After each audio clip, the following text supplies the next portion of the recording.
Ya pemirsa, seperti yang kami tampilkan di layar kaca Anda, bahwa Menko Bidang Hukum, HAM, Imigrasi dan Pemasyarakat Indonesia Yusril Iza Mahendra sempat menyampaikan bahwa saat ini pemerintah tidak ada agenda untuk menghapus hukuman mati. Itu juga tadi kita simak secara jelas dalam pernyataan Prabowo Subianto, di mana hukuman mati tertulis dan diperbolehkan dalam Al-Quran. Jadi pemerintah tak mungkin berhadapan dengan alim ulama dan umat dikarenakan menghapus hukuman mati. Seperti misalnya di Filipina, pemerintah di sana tak berani menerapkan keluarga berencana atau KB karena ada aturan dari gereja yang melarang hal tersebut. Hukuman mati tidak dihapuskan, tetapi dipertimbangkan dengan matang saat diputuskan dalam vonis oleh pengadilan.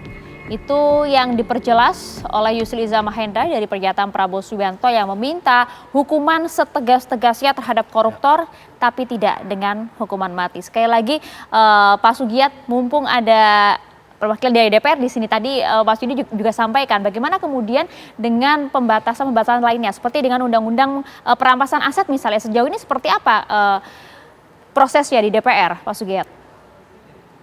Ya, terkait dengan hukuman mati tadi memang masih masuk dalam KUHP kita yang terbaru, yang itu efektif di tahun 2026, tapi dia statusnya tidak lagi menjadi pidana pokok tapi menjadi pidana alternatif, bahwa ada masa percobaan 10 tahun bagi yang divonis hukuman mati untuk berkelakuan baik. Ketika dia berkelakuan baik, maka dia akan diubah menjadi hukuman seumur hidup. Itu yang pertama. Yang kedua, terkait dengan bagaimana perkembangan rancangan undang-undang perampasan aset yang masih terus carry over di DPR. Kami DPR punya semangat yang sama bagaimana rancangan undang-undang perampasan aset ini bisa secepatnya itu disahkan sehingga bisa menjadi payung hukum dari melakukan upaya tindakan pidana korupsi ini bisa mendapat efek jera yang lebih konkret ya.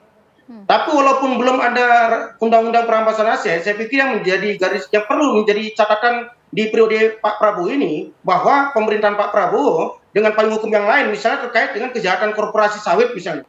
Bagaimana pada masa pemerintahan Pak Prabowo lah, sawit-sawit, perkebunan sawit-sawit bahkan sampai ratusan ribu hektar yang itu menyalahi undang-undang, itu diambil alih oleh negara dan itu nanti akan dikelola oleh perusahaan negara untuk kesejahteraan rakyat. Saya pikir semangat yang dilakukan Pak Prabowo itu masih satu frekuensi dengan semangat rancangan undang-undang perampasan aset. Nah, oleh karena itu saya dari DPR mohon doa agar kami di DPR bisa tetap kuat, tetap semangat untuk katakanlah memperjuangkan rancangan undang-undang perampasan aset ini bisa secepatnya disahkan. Nah, itu juga harapan kita semua itu termasuk ya. Termasuk juga tadi masyarakat, warga, Pak Rio, ada Pak Adam yang juga meminta bahwa hukuman mati ini nampaknya patut juga diimplementasikan, diberlakukan bagi para koruptor, sembari juga kemudian memiskinkan koruptor itu. Hal ini dimungkinkan kan, Prof? Sangat dimungkinkan. Dalam konteks politik saja ada pencabutan hak politik kan. Bagaimana ada pencabutan hak ekonomi yang kemudian bisa kemudian dimiskinkan. Saya kira perlu diakomodir dalam RUU perampasan aset ini. Dan saya kira salah satu yang ditakuti oleh para koruptor itulah ketika miskin. Ketika mati kan tidak bisa dihindari. Maka untuk itu perlu ada regulasi yang kuat untuk bisa memiskinkan.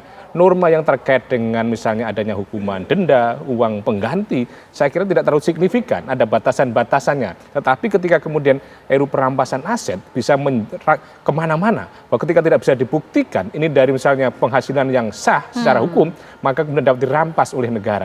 Maka sangat diapresiasi kalau kemudian DPR punya political will, political commitment, dan political action untuk segera merealisasikan itu. Kalau perlu, Pak Prabowo bikin perpu tentang perampasan aset. Wow. Saya kira mendesak itu kah? Sangat mendesak karena memang faktanya korupsi masih merajalela di mana-mana, upaya untuk memberantas belum efektif dan secara signifikan, maka ketika ada perpu perampasan aset hari ini dibuat, besok sudah berlaku dan kemudian pengadilan bisa berjalan untuk memiskinkan para koruptor itu. Gitu. Tujuannya adalah memperkuat upaya pemberantasan korupsi itu ya, Mas Yudi? Ya, saya selalu mengikuti statement Pak Prabowo dari ketika beliau mencalonkan diri jadi capres masa kampanye gitu ya. Kemudian ketika pertama kali berpidato saat pelantikan dan terakhir kemarin gitu kan, itu kan semua ngomongin tentang korupsi. Ya. Dan katanya kata-katanya selalu seragam dari Pak Prabowo ya, keras dan tegas. Inilah yang menurut saya harus ya bawahannya yaitu mengimplementasikan apa sih yang sebenarnya diinginkan oleh Pak Prabowo. Apalagi kita lihat kepolisian, kejaksaan, kepolisian kan sudah mulai giat nih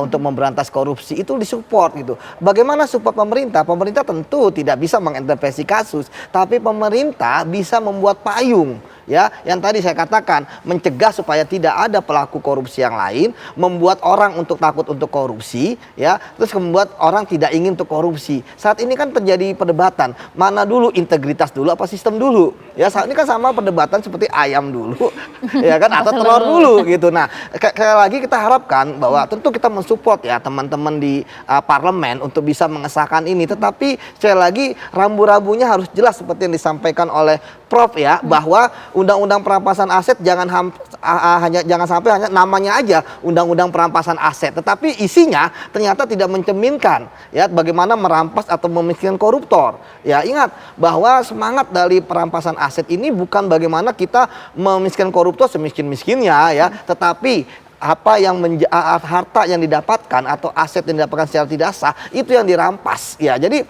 saya juga sepakat juga dengan pidato dari Tapi Pak.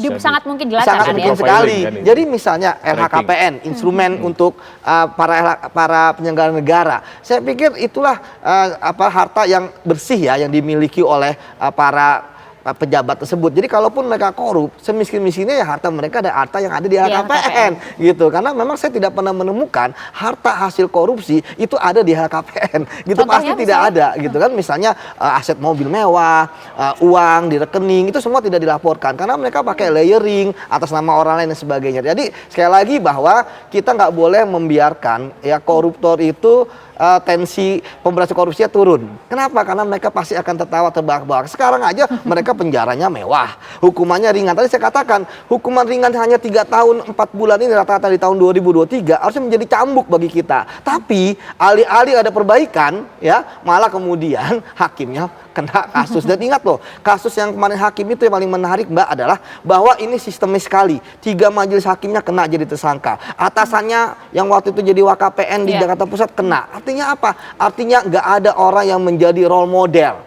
Ya, ini sebenarnya yang disampaikan oleh Pak Prabowo waktu pelantikan ya, bahwa kalau ingin memberantas itu perlu ada role model dari pimpinannya. Seperti itu Mbak. Itu dia ya, kita sangat percaya bahwa memang korupsi ini memang adalah extraordinary crime. Bagaimana kemudian pemerintah saat ini juga begitu keras dan juga tegas terhadap para koruptor, sehingga kita juga harapkan juga DPR juga kemudian segera mengesahkan undang-undang perampasan aset seperti tadi disampaikan oleh Prof, karena ini sungguh mendesak begitu ya Prof ya. Terima kasih banyak Pak Prof Suparji, terima kasih Mas Yudi, terima kasih juga Pak Sugit atas waktunya bersama kami di Apa Kabar Indonesia Malam. Kita tunggu nanti kelanjutan dari proses ini akan seperti apa. Tiara.